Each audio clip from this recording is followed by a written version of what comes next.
Assalamualaikum Sobat Ilah, ketemu lagi dengan saya di Ila Normi Channel. Perbudakan adalah salah satu praktek yang paling kontroversial dalam sejarah kehidupan manusia. Dalam banyak peradaban seperti Romawi, Persia, Arab sebelum Islam, perbudakan adalah sesuatu yang wajar, bahkan menjadi sebuah budaya pada saat itu. Tetapi bagaimana dengan Islam? Kenapa Islam tidak secara langsung melarang perbudakan, tetapi hanya malah mengatur sistemnya? Apakah di sini Islam mendukung sebuah perbudakan atau ada suatu alasan historis dan teologis di balik keputusan semua ini?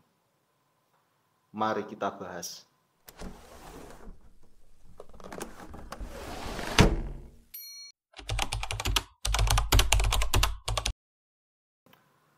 Sebelum Islam datang, perbudakan sudah menjadi bagian dari kehidupan masyarakat yang ada di dunia ini.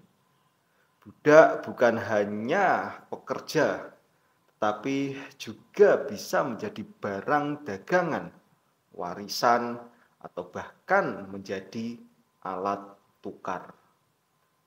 Di dalam fakta-fakta sejarah perbudakan sebelum agama Islam datang, yaitu pada peradaban Mesir, di peradaban Romawi, budak dipaksa bekerja tanpa hak.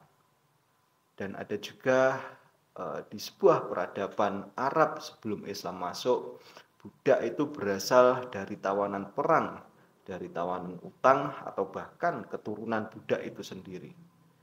Di dalam peradaban-peradaban Mesir, Romawi, Arab sebelum Islam itu, budak tidak ada perlindungan hukum.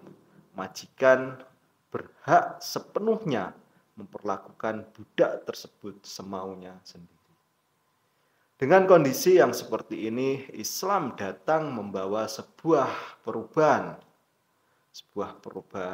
tentang peraturan bagaimana cara memperlakukan budak tersebut.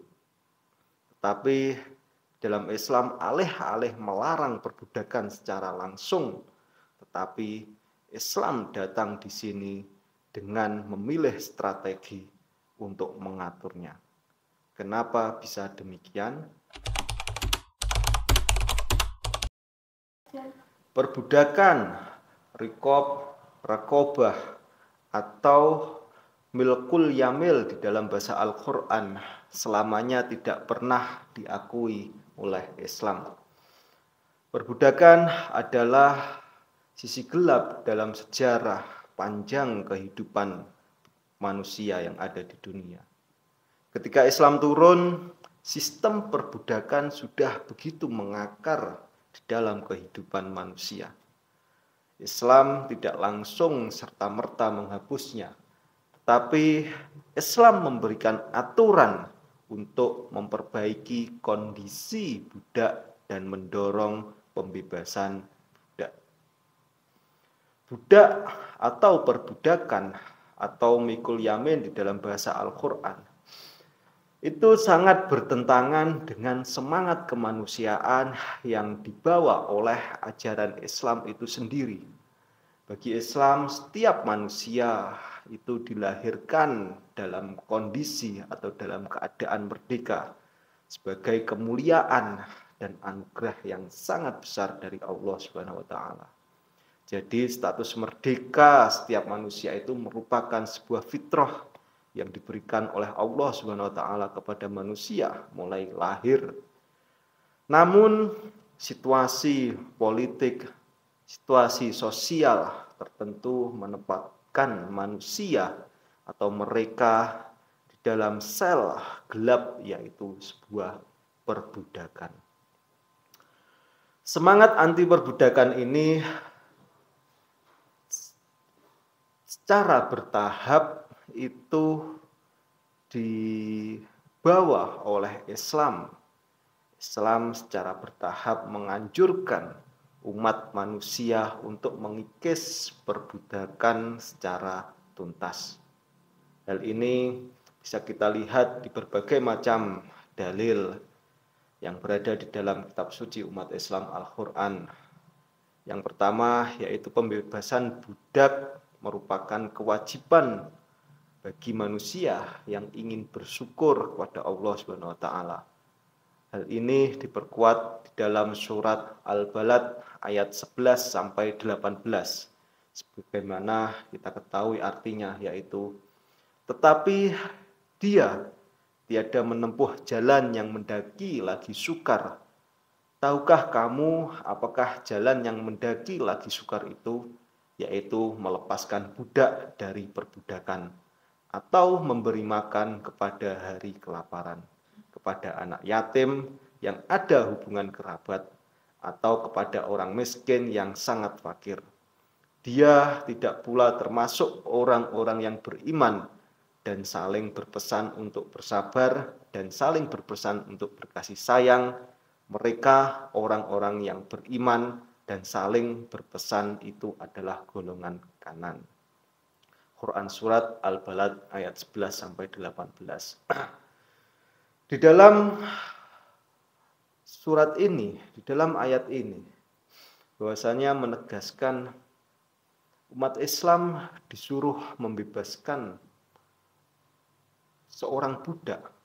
Bahkan kewajiban bagi manusia yang ingin bersyukur kepada Allah Subhanahu wa taala itu salah satunya syarat, yaitu dengan cara membebaskan budak. Hal ini membuktikan bahwasanya Islam sangat menentang sekali adanya tentang perbudakan. Ayat yang kedua yaitu jalan lain yang ditempuh Islam adalah pembebasan budak sebagai bentuk sanksi terhadap atas kejahatan baik kriminal maupun kejahatan yang lainnya. Hal ini bisa kita lihat di dalam surat An-Nisa ayat 92, yaitu yang artinya, barang siapa membunuh seorang mukmin karena tersalah atau tanpa sengaja, hendaknya ia memerdekakan seorang hamba sahaya atau budak yang beriman. Quran surat An-Nisa ayat 92. Di dalam surat ini juga menegaskan bahwasanya Islam sangat anti sekali dengan adanya perbudakan. Tapi Islam tidak serta-merta menghapus begitu saja tentang perbudakan yang ada pada waktu itu. Karena Islam menyadari bahwasanya perbudakan pada waktu itu sudah mengakar di dalam kehidupan masyarakat dan budaya manusia pada waktu itu. Ayat yang ketiga yaitu jalan lain pembebasan budak dalam ajaran Islam, yaitu adanya 8 distribusi belanja zakat yang salah satunya dialokasikan untuk pembebasan budak, yaitu warfir riqab. Di dalam 8 alokasi atau 8 asnaf ini, zakat juga disebutkan 8 asnaf penerima zakat itu juga disebutkan di dalam Al-Quran. Yang keempat yaitu semangat pembebasan budak juga tercantum dalam surat An-Nur ayat 33. Di dalam ayat ini menurut Islam yaitu menuntut umat Islam untuk memudahkan izin dan membantu budak-budak yang mukotab yang menginginkan kitobah untuk menunaikan kewajiban pembebasannya. Mukotab atau kitobah ini adalah budak yang menginginkan kebebasan dengan menebus sejumlah uang tertentu kepada majikannya. Hal ini tercantum atau termaktub dalam surat An-Nur ayat 33 yang artinya, budak-budak milikmu yang menginginkan perjanjian, hendaklah kamu buat perjanjian dengan mereka. Jika kamu mengetahui ada kebaikan pada mereka, dan berikanlah kepada mereka sebagai dari harta Allah yang dikaruniakan olehnya kepadamu. Quran surat An-Nur ayat 33. Semangat pembebasan budak yang disuarakan oleh Al-Quran merupakan akhlak Islam yang tiada tara dalam sejarah kemanusiaan. Semangat pembebasan budak ini merupakan angin segar kemanusiaan yang memberikan perubahan kepada sistem kepemilikan human trafficking atau eksploitasi oleh manusia atas manusia dan tawanan perang. Jadi dapat disimpulkan bahwasanya Islam secara bertahap membuka jalan bagi penghapusan perbudakan dengan menjadikan pembebasan perbudakan sebagai amal utama.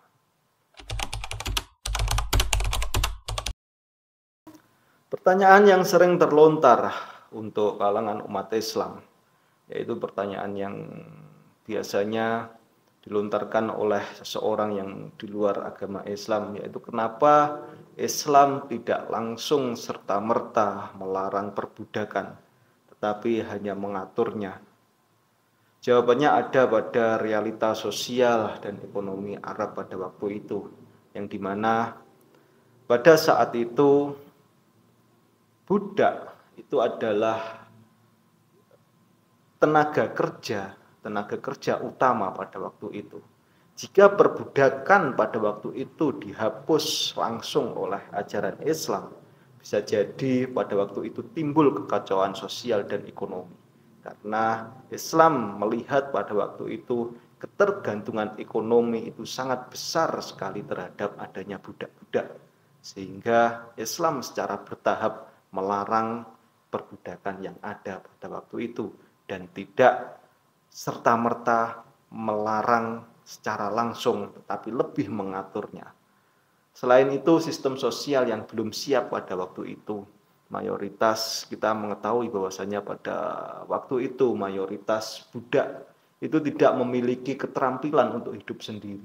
Sehingga ketika Islam kalau pada waktu itu langsung serta-merta melarang, dan juga dari orang-orang Islam yang mempunyai budak pada waktu itu langsung memutuskan untuk memerdekakan budak tersebut, maka kalau kita melihat dari kondisi atau sistem sosial yang dimana budak tersebut belum siap, tidak memiliki keterampilan diri sendiri, maka akan merugikan budak itu sendiri. Yang dimana ketika dimerdekakan maka budak tersebut ya tidak bisa apa-apa. Soalnya tidak memiliki keterampilan diri sendiri, sehingga untuk bertahan hidup saja tidak bisa, karena sudah terbiasa menggantungkan hidupnya kepada orang lain. Selain itu, Islam juga melakukan pendekatan secara bertahap seperti pelarangan minum khamr. Islam mengubah perbudakan ini di dalam masyarakat pada waktu itu secara bertahap agar tidak terjadi kekacauan, dengan memberikan jalan yang bertahap atau dengan memberikan cara pelarangan yang bertahap. Islam memastikan budak mendapatkan kebebasan dengan kondisi yang lebih baik, bukan sekedar hanya bebas-bebas saja, tetapi di sini juga Islam memikirkan bagaimana nasib budak nanti setelah dibebaskan, bagaimana sistem ekonomi ketika budak nanti dibebaskan. Islam memikirkan sampai sedetail itu.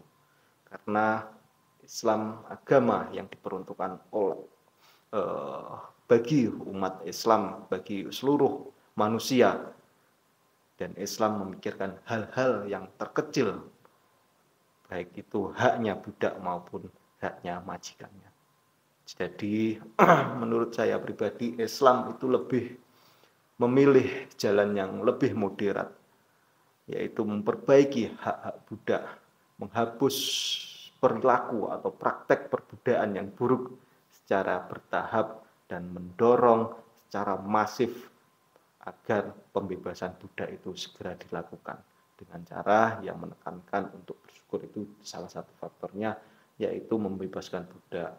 Adanya hukuman bagi seseorang yang melanggar hukum agama itu, hukumannya yaitu membebaskan budak dan lain sebagainya. Oke Sobat Ilah, Jadi dapat saya simpulkan, apakah agama Islam itu mendukung perbudakan? Di sini saya jawab dengan tegas, tidak. Islam justru mendorong pembebasan budak dan memberikan hak-hak yang tidak pernah ada sebelumnya. Islam memang tidak secara eksplisit melarang perbudakan di dalam sebuah ayat atau maupun sebuah hadis, tetapi Islam lebih mendorong penghapusan sistem ini dengan cara yang lebih realitas dan bertahap. Di dalam sejarah Islam, perbudakan semakin berkurang karena mekanisme-mekanisme yang diperkenalkan oleh Islam itu. Hingga pada akhirnya di era yang modern seperti sekarang, sistem ini hilang secara alami, yaitu sistem perbudakan ini hilang secara alami. Jadi secara logis bisa dapat disimpulkan bahwasanya Islam tidak pernah mendukung adanya perbudakan, tetapi Islam memilih pendekatan evolusioner dalam menghapus agar tidak menimbulkan ketidakstabilan sosial. Sekarang tugas kita sebagai masyarakat modern memastikan bahwasanya tidak ada lagi perbudakan dalam bentuk apapun di zaman yang modern ini. Kira-kira bagaimana menurut kalian semua sobat ilah? Apakah pendekatan yang dilakukan oleh agama Islam ini dalam menangani kasus perbudakan yang ada di dunia ini sudah tepat? Tulis di dalam kolom komentar. Terima kasih sudah menyimak. Assalamualaikum warahmatullahi wabarakatuh.